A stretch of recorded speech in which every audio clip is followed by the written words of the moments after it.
समझता हूँ सन 1980 से लेकर के 2020 तक की यात्रा के पहले 1962 से लेके 80 तक का भी तो समझना चाहिए ना। 1962 में इस भौतिक शरीर ने सागर जिले के एक छोटे से ग्राम में जन्म लिया था। परिवार धार्मिक संस्कारों से प्रारंभ से ही संपन्न रहा है। जिनालय की वंदना करना, पूजा पाठ करना, व्यापार करना, कृषि का कार्य करना, ग्राम के सभी लोगों के बीच में घुल मिल कर के रहना, सभी बच्चों की पढ़ाइयों पर ध्यान देना, उन्हें पढ़ने के लिए प्रोत्साहित करना, ये परंपराएं थीं और उनमें सभी ढले हुए थे। खेलने खाने पीने की सभी को स्वतंत्रताएं थीं। ग्राम का खुला वातावरण, पढ़ाई का कोई बहुत बोझ नहीं था। उस समय की पढ़ाई भी बोझ वाली पढ़ाई नहीं थी, आरामदायी पढ़ाई थी। ग्राम में जीवन था। शिक्षकों के प्रति बहुमान रहता था। जैन समुदाय के, जैन समाज के उस समय लगभग 20 घर थे। पार्श्वनाथ भगवान के नाम से मूल नायक पार्श्वनाथ जिनालय था। ऐसे धन धान्य से समृद्ध परिवार प्रमुख बारेलाल जी श्रीमती सुमति रानी ग्रैंडफादर के रूप में रहे। राजा राम जी और चिरौंजा बाई श्रीमती चंद रानी जी का नाम आप सभी परिचय में पढ़ते ही हैं, जानते ही हैं। परिवार में ज्येष्ठ होने के कारण बड़ी जवाबदारियां उनकी थीं। अंग्रेजी शासन काल में भी 7वीं कक्षा तक की पढ़ाई करने के बाद सर्विस की भावना से पटवारी की ट्रेनिंग के लिए भी गए।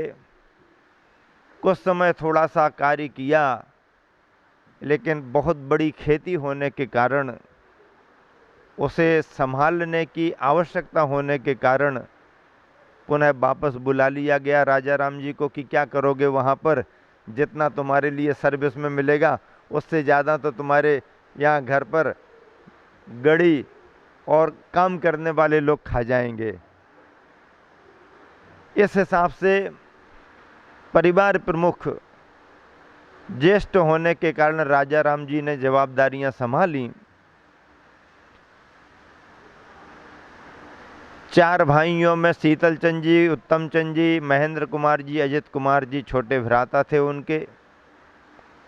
बहनों का क्रम तो बहुत बड़ा था। कमला बाई, बिमला बाई, चमेली बाई, शांति बाई, मालती बाई और स्नेहलता इत्यादि प्रकार से एक बहुत बड़ा परिवार, संयुक्त कुटुंब जैसा। और परिवार में भी कुटुंबीजनों में दादा दरबारी लाल जी का परिवार, दादा गोकुल चंद जी का परिवार, दादा प्रेमचंद जी का परिवार, ये संयुक्त कुटुंब था। और इतने बड़े परिवार में उनकी बेटियां, उनके बेटे, और ग्रीष्म काल की छुट्टियों में जब सब एक साथ होते थे तो गांव का नज़ारा अलग रहता था और कुटुंब का नज़ारा अलग रहता था। सभी परिवार में सभी बालक बालिकाएं शिक्षा के क्षेत्र में आगे बढ़े और आज देश के विभिन्न प्रदेशों में अपनी अपनी सेवाएं दे रहे हैं। कोई व्यापार में आगे बढ़े हैं, कोई शासकीय सेवाओं में सर्विसों में आगे बढ़े हैं। संस्कार संपन्न सभी हैं। हमारी कहानी कुछ अलग रही। कहानी कुछ इस प्रकार की बनी कि जन्मतः बचपन से ही धार्मिक संस्कार मिले और उसका कारण ये था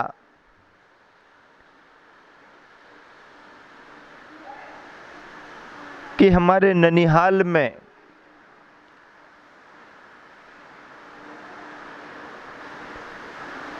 माँ के दो मामा जी स्वयं आचार्य प्रवर धर्म सागर जी महाराज जी से दीक्षित होकर के निर्ग्रंथ मुनि बने थे।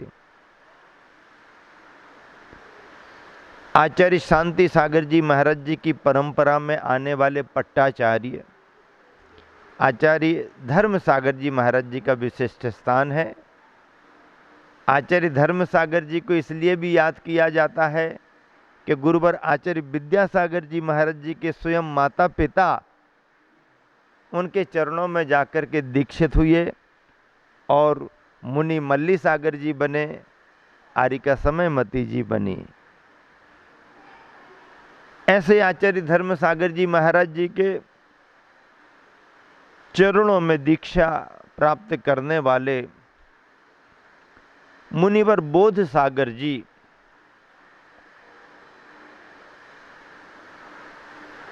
चिरौंजा बाई के मामा जी थे। उनके छोटे भाई भी बाद में सन 80 में मुनि बने। उनका नाम भी समता सागर जी ही रखा गया। तो ऐसे दोनों भाइयों के मुनि बनने की प्रभावना परिवार पर थी।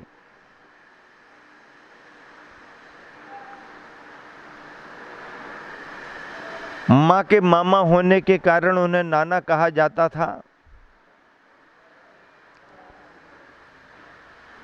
और बचपन में उनके दर्शन भी किए, उनका केसलोंच भी देखा। सौभाग्य तो मेरा ये भी रहा कि आचार्य धर्म सागर जी महाराज जी जब बुंदेलखंड की यात्रा पर थे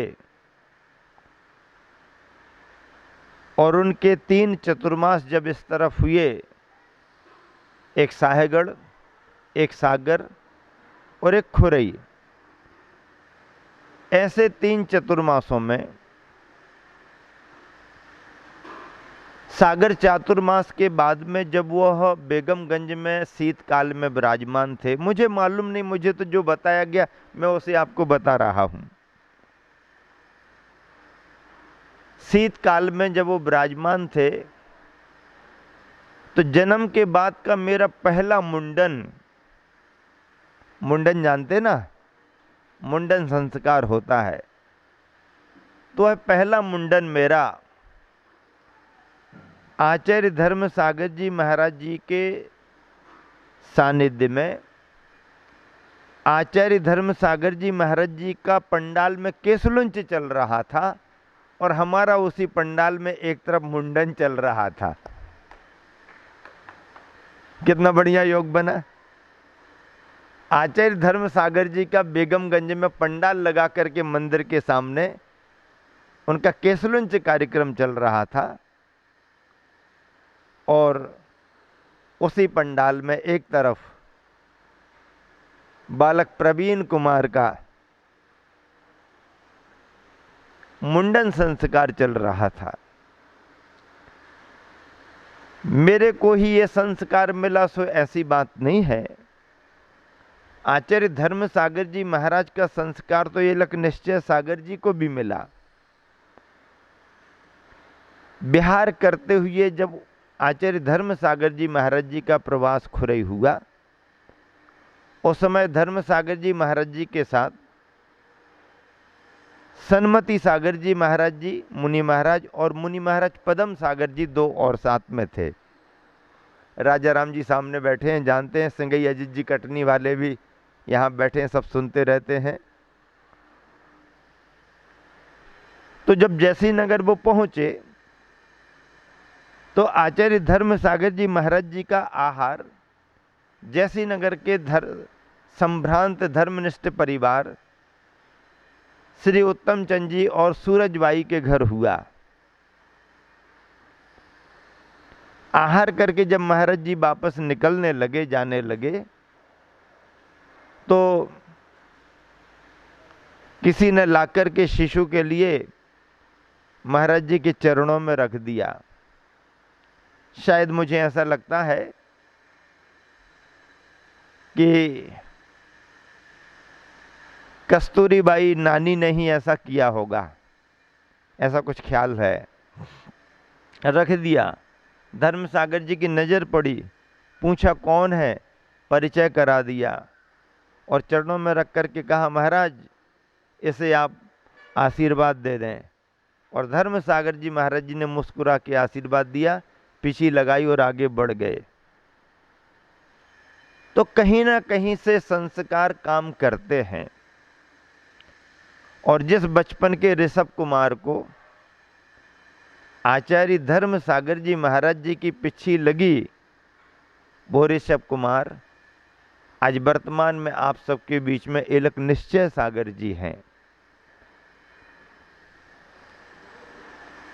सुयोग संयोग की बात यह है कि ऐसे संस्कार पाकर के आगे बढ़ना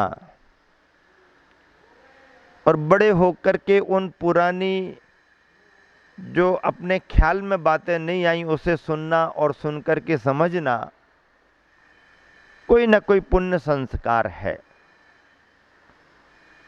बचपन में पढ़ाई लिखाई के साथ जो धार्मिक संस्कार मिल सकते थे वो मिले। मंदिर जाने का क्रम, समय समय पर अभिषेक करने की प्रेरणा, माँ के बहुत सारे नियम होने के कारण उनके लिए उनके नियमों में सहयोगी बनना।